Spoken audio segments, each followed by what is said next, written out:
saveur divine.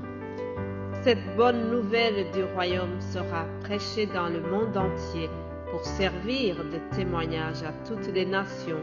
Alors viendra la fin. Ce pain céleste vous est présenté par Immaculée Niraneza.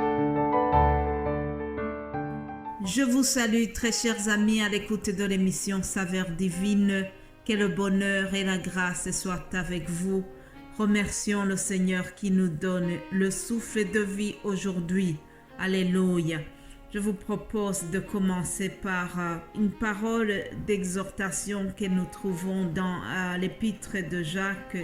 Jacques nous fait une remarque en disant « De la même bouche sortent la bénédiction et la malédiction.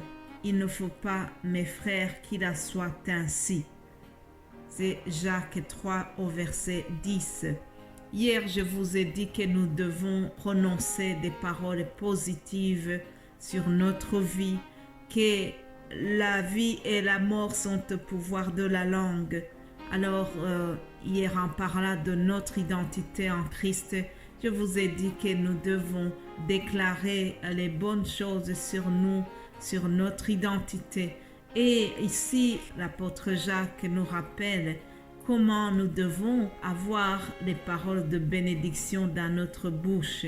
Alors, chers amis, se basant sur ce verset, je voudrais faire une courte prière, une prière inspirée de ce verset pour demander à Dieu de sanctifier notre bouche. Père Céleste, je te remercie. Merci parce que tu nous donnes la vie aujourd'hui. Comme nous venons de le voir, nous prions que notre bouche soit vraiment une source de bénédiction au lieu de malédiction.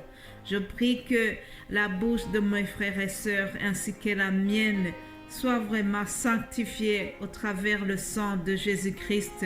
Seigneur, je prie que dans ma bouche ne sortent pas à la fois des insultes, des paroles mauvaises, mais au contraire, que ma bouche soit vraiment une source de bénédiction et de louange pour toi.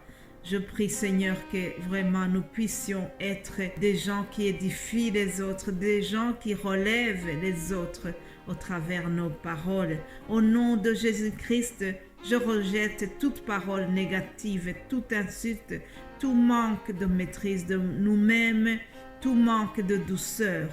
Je rejette toute colère et je choisis d'obéir à ta parole et de manifester les fruits de mon esprit, la douceur, la maîtrise de soi. Seigneur, nous prions que tu puisses nous aider à manifester ton amour au travail, dans notre famille, partout où nous allons, que nous soyons vraiment des instruments de paix, des gens qui communiquent la grâce et l'amour de Dieu au travers nos paroles. C'est au nom de Jésus-Christ que j'ai prié. Amen, amen. Chers amis, après cette courte prière, je continue le thème de cette semaine. Vous savez que la fois passée, nous avons parlé de comment Jésus a envoyé les disciples dans le monde entier. C'est la mission principale qu'il nous a donnée, que nous trouvons dans la fin de l'évangile selon Matthieu. Alors il promet aux apôtres qu'il sera avec eux tous les jours jusqu'à la fin du monde. En effet, chers amis, la puissance de l'Esprit Saint les a accompagnés. Jésus les a accompagnés dans leur mission, tout comme il nous accompagne aujourd'hui. Il m'accompagne, moi qui vous parle aujourd'hui. Je ne saurais pas trouver les paroles à vous donner si je n'étais pas accompagné par l'Esprit Saint de Jésus-Christ. Alors voyons comment il a accompagné Pierre et Jean dans les Actes des Apôtres au chapitre 3. Je vais lire rapidement ce passage. Pierre et Jean montaient ensemble au temple. À l'heure de la prière, c'était la 9e heure.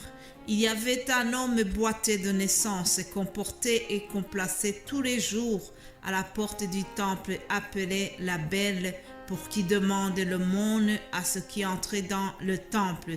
Cet homme, voyant Pierre et Jean qui allaient y entrer, leur demanda l'aumône. Pierre, de même que Jean, fixant les yeux sur lui et dit « Regardez-nous ». Et il les regardait attentivement, s'attendant à recevoir d'eux quelque chose. Alors Pierre lui dit « Je n'ai ni argent ni or, mais ce que j'ai, je te le donne. Au nom de Jésus-Christ de Nazareth, lève-toi et marche. » Et le prenant par la main droite, il le fit lever. Au même instant, ses pieds et ses chevilles devinrent fermés. D'un saut, il fut debout et il se mit à marcher. Il entra avec eux dans le temple, marchant, sautant et louant Dieu. Alléluia!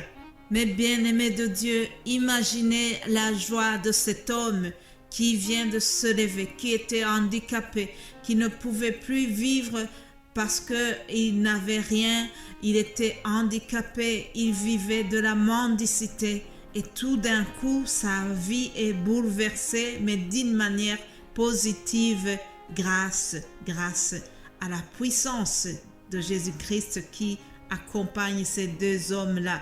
En effet, dans le premier chapitre des Actes des Apôtres, Jésus-Christ avait promis aux apôtres qu'ils vont recevoir le Saint-Esprit.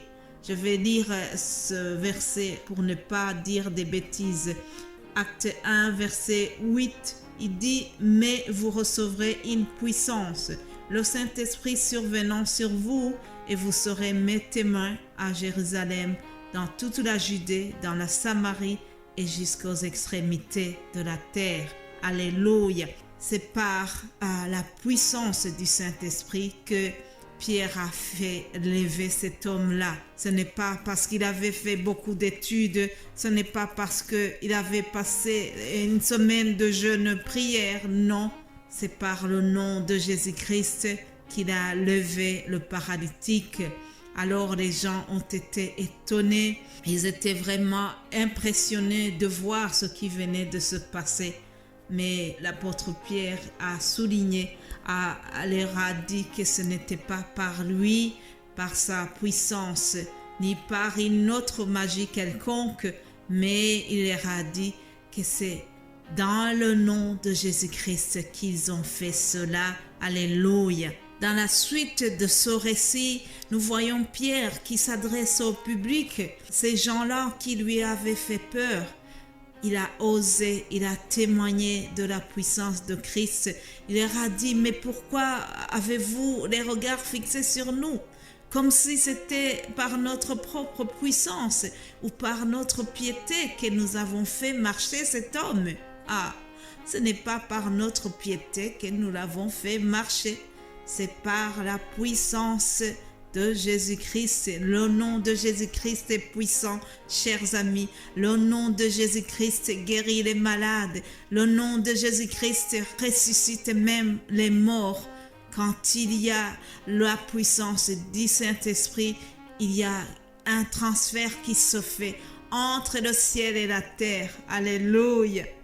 Jésus-Christ est fidèle. Jésus-Christ a tenu sa promesse. Il a envoyé le Saint-Esprit et c'est grâce au Saint-Esprit que ces apôtres ont reçu la puissance d'opérer les miracles. Et la bonne nouvelle que j'ai en terminant cet audio, c'est que cette même puissance opère même aujourd'hui en 2023. Les maladies sont guéries, les aveugles voient au nom de Jésus-Christ. En effet, là où est Jésus, il y a la puissance.